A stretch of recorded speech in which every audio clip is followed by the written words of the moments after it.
The Indian Pueblo Cultural Center was founded in 1976, and it was really founded for purposes of educating the public about the history, culture, and continuing evolution, so to speak, of the 19 Pueblo tribes of New Mexico.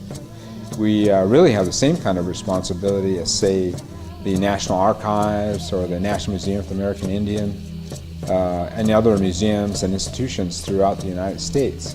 So it's important for us, almost in a default position, to make sure that we care for and preserve all the various forms of our history over the past 100 years. The Indian Pueblo Cultural Center's role is huge.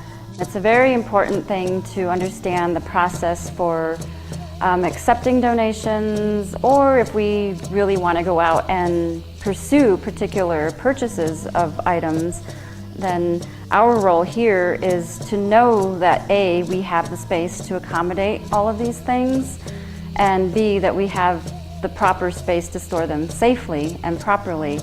And so these are really important key things for us to consider when acquiring or accepting donations. I'm Amy Johnson, and I'm the Collections Management Specialist here at the Indian Pueblo Cultural Center, and I've been working here for 9 years. My name is Ron Solomon, and I'm the President and CEO of the Indian Pueblo Cultural Center and Indian Pueblo's Marketing. I've been here for about 10 years now. We do educate with our collection, from our collection. The pottery does tell stories, and a lot of our history is not written. A lot of it is oral history, and so this storytelling is kind of a big deal at the Pueblos, and that's why we really endeavor to take care of our collection as best we can, is we want to have these pieces available for coming generations. Every day that we increase our capacity, we also see an additional need that comes right behind it.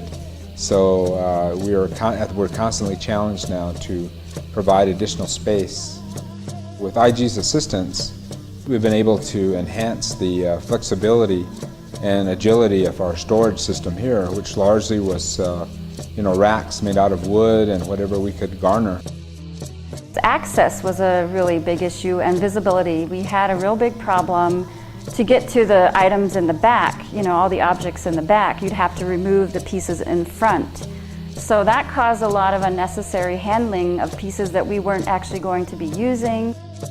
Now with the space-saving unit that we have, our pieces are a lot more visible, and we don't have to reach from one side to the back side, because we can just simply roll the unit the other direction and reach the other side without having to possibly knock over something or bump into something. And so access has improved immensely for us.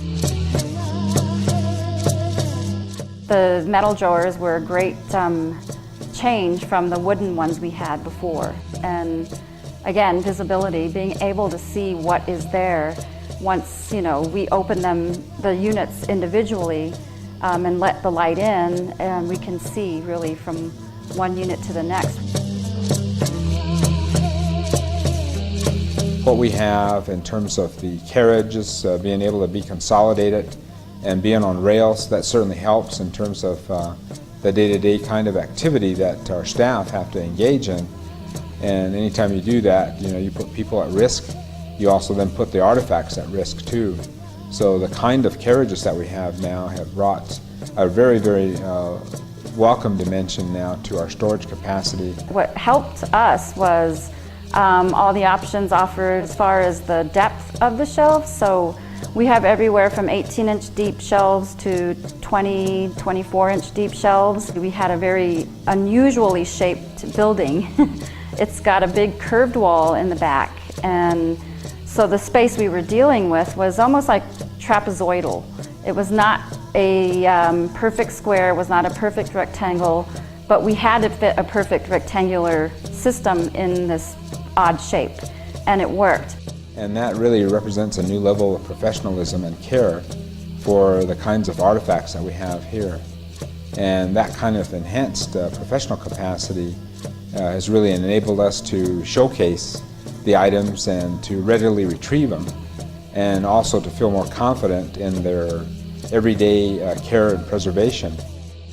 In terms of looking at storage needs for other institutions throughout the United States, particularly in Indian country, I think you'll be lowering the risk substantially of any kind of contamination for those valued artifacts that we all are responsible for.